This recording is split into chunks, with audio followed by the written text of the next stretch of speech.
Bismillahirrahmanirrahim. Assalamualaikum warahmatullahi wabarakatuh. Perkenalkan, nama saya Finkalia Putri dari Prodi Perbankan Syariah semester 3 kelas B IAIN Palangkaraya. Di sini saya akan menjelaskan tentang teori peluang guna memenuhi tugas ujian akhir semester mata kuliah statistik yang diampu oleh Ibu Hasnita. Berikut penjelasannya, disimak baik-baik ya teman-teman. Nah, ada pokok pembahasannya, yaitu yang pertama definisi probabilitas, yang kedua ruang sampel, yang ketiga kejadian peristiwa peluang, dan yang terakhir harapan. Nah, ada pokok pembahasan yang pertama, yaitu definisi probabilitas.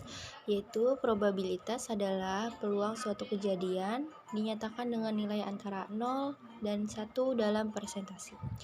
Adapun peluang yaitu adalah ukuran ketidakpastian terjadinya suatu peristiwa. Yang mana yang dicontohkan di sini yaitu 0 kurang dari PA kurang dari sama dengan 1. Jadi pada intinya probabilitas adalah peluang peristiwa terjadinya antara jadi atau tidak, seperti itu. Lanjut pembahasan yang kedua, yaitu selanjutnya ruang sampel. Ruang sampel adalah himpunan semua kemungkinan yang terjadi pada suatu percobaan. Nah, ruangan sampel itu ada jenisnya, yaitu yang pertama ruang sampel diskrit, yaitu ruang sampel yang mempunyai banyak anggota berhingga atau tak berhingga tetapi dapat dihitung. Nah, yang kedua yaitu ruang sampel kontinu, adalah ruang sampel yang anggotanya merupakan interval pada garis bilangan real. Nah, di sini ruang sampel diskrit bilangan bulat diperoleh dengan cara menghitung, contohnya misalkan jumlah mahasiswa 3 PSA atau jumlah ternak kambing, ayam, atau yang lain-lain. Nah, kemudian ruang sampel kontinu, bilangan interval pada garis bilangan real. Misalkan contoh mengukur tinggi badan atau berat badan dan sebagainya. Nah, lanjut yaitu kejadian. Apa itu kejadian? Kejadian merupakan himpunan bagian dari ruang sampel. Nah, jadi masih bagian dari ruang sampel tadi. Atau bisa diartikan sebagai proses terjadinya sesuatu baik disengaja atau tidak. Untuk lebih mudahnya, kejadian jika pasti terjadi atau sering bisa disebut kepastian, yaitu dinotasikan dengan 1.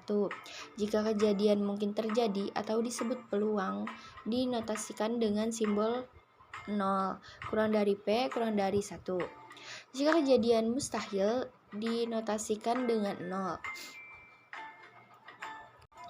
Kemudian jika kejadian A dan kejadian B itu diartikan sebagai A irisan dari B.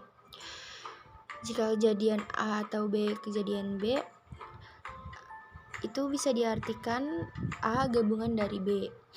Kemudian yang ketiga kejadian bukan A.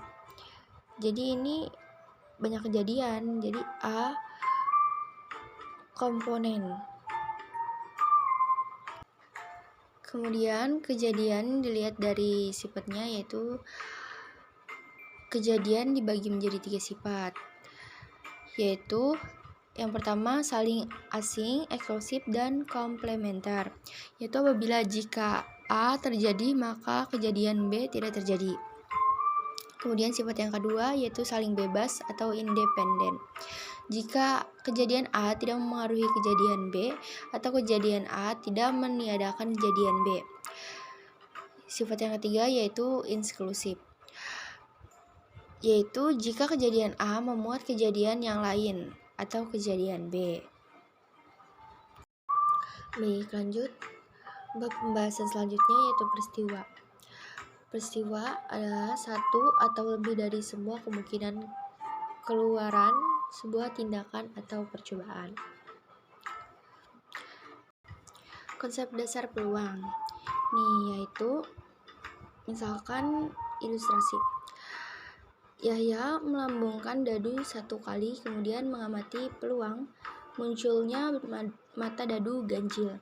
Jadi percobaannya itu melambungkan dadu, sedangkan kejadiannya itu sesuatu yang diharapkan tadi itu adalah munculnya mata dadu ganjil tadi. Terus untuk ruang sampelnya, ruang kejadian dari suatu percobaannya. Kan tadi ada 6 kan dadu.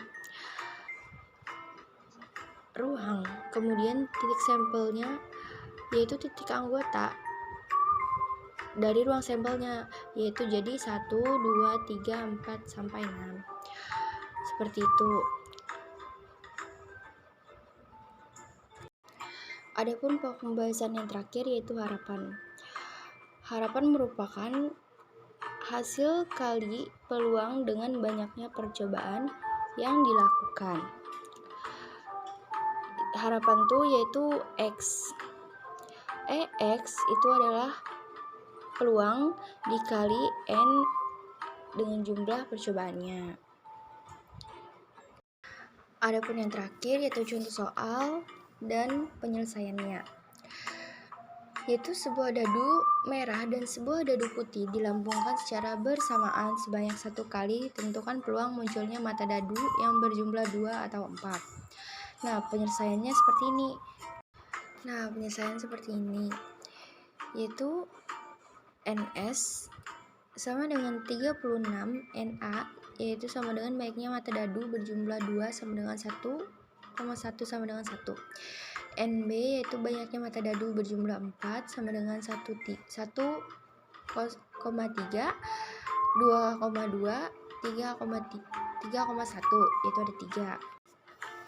Yaitu misalkan A irisan dari B sama dengan 0 sama dengan 0. P yaitu A gabungan dari kejadian B sama dengan PA ditambah PB dikurang PA irisan B sama dengan 1/36 ditambah 3/36 dikurang 0/36 sama dengan 4/36 sama dengan bisa dikecilkan 1/9.